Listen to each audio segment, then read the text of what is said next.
मित्रों, 12 जनवरी जो कि हम राष्ट्रीय युवा दिवस के रूप में मनाते हैं, इस दिन स्वामी विवेकानंद जी का जन्म हुआ था और इस दिन को हम स्वामी विवेकानंद स्वास्थ्य सेवा यात्रा निकालते हैं। आप देख सकते हैं कि कैसे इस यात्रा के दौरान स्वास्थ्य शिविर लगाने के कार्यक्रम में मैं एक स्वास्थ्य शिविर में पहुंची हुई हूं और हमने इस कार्यक्रम का शुरुआत सबसे पहले प्रार्थना गाकर किया है। यह जो स्वास्थ्य शिविर होता है, यह संघ के द्वारा संचालित होता है। संघ की ही एक शाखा है एनएमओ मतलब नेशनल मेडिको ऑर्गेनाइजेशन।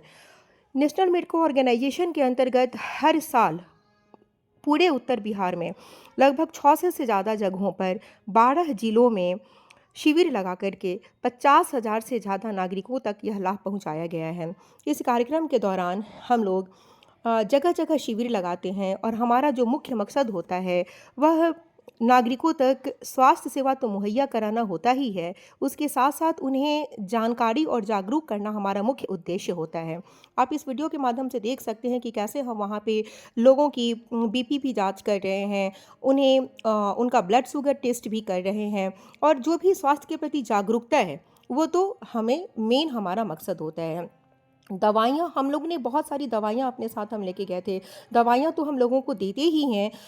साथ ही साथ हमारा जो मुख्य पॉइंट्स होता है वह लोगों को डिजीज़ से बचाना और उन्हें समझाना होता है। दोस्तों, आप इस वीडियो के माध्यम से देख सकते हैं कि जब हम उनका बीपी ले रहे हैं तो बीपी लेने के साथ-साथ हम उन्हें समझा भी रहे हैं कि आपके बच्चे जो घर में हैं उनका नियमित टीकाकरण हुआ है या नहीं हुआ है। 5 साल के अंतर्गत समस्त जो महत्वपूर्ण टीका है वो उन्हें लग जाने चाहिए। सभी सरकारी अस्पतालों में, स्वास्थ्य केंद्रों में ये जो टीके हैं यह मुफ्त मिलते हैं। तो आप इन्हें अपने बच्चों जो घर के बच्चे हैं उनके ज़रूर ये टीका लगवाएं। इसके साथ साथ हम उन्हें यह भी जानकारी दे रहे हैं कि जो स्तनपान होता है, ब्रेस्ट फीडिंग, वो बहुत ही महत्वपूर्ण होता है। जन्म के पहले 1 घंटे के भीतर स्तनपान करवाना बच्चों के लिए बहुत लाभदायक होता है। माँ का पहला गाढ़ा दूध, जिसे हम टीके जैसे सुरक्षा कवच के रूप में कह सकते हैं, इसे कभी ना फेंकें और आप इसे दें। इसके साथ साथ आप ये भी देख सकते हैं कि जो वहाँ लोग ठंड में ठिठुर रहे थे उन्हें हम शॉल भी दे करके, शॉल ओढ़ा करके, एक्चुअली हम लोग अपने साथ शॉल भी ले गए थे शिविर में।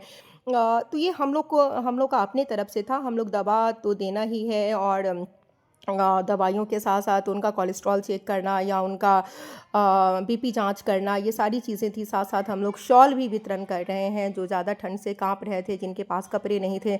हम उन बाबा को या दादी अम्मा को हम लोगों ने शॉल भी वितरण किया।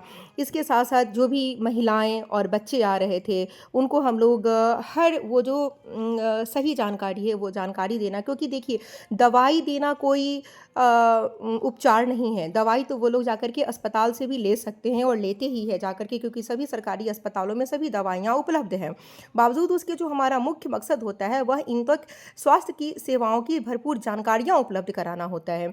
इसके अंतर्गत हमने इन्हें फैमिली प्लानिंग के भी बारे में बताया कि किस तरह से फैमिली प्लानिंग करवाना चाहिए। 2 बच्चे के बीच में 3 साल का अंतर रखना बहुत ही ज़रूरी होता है और गर्भ निरोधक आप बहुत ही सुरक्षित तरीके से कंडोम, पिल्स या आईयूसीटी का इस्तेमाल करके गर्भ निरोधक चीज़ों का इस्तेमाल कर सकते हैं।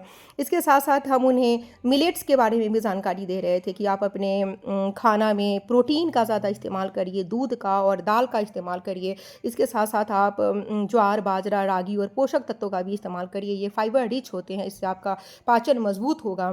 तो इस तरह से आप देख सकते हैं कि इसके साथ साथ जो अभी बहुत ज़्यादा खतरनाक बीमारी चल रही है, ब्रेस्ट कैंसर, जो कि महिलाओं में बहुत ज़्यादा ब्रेस्ट कैंसर फैला हुआ है, हम सभी महिलाओं को ब्रेस्ट कैंसर के बारे में भी जागरूक कर रहे थे कि आप 40 वर्ष से ऊपर की जितनी भी महिलाएं हैं वो अपना मेमोग्राफी ज़रूर करवाएं और जीवन को संतुलित रूप से जिएं। Thank you.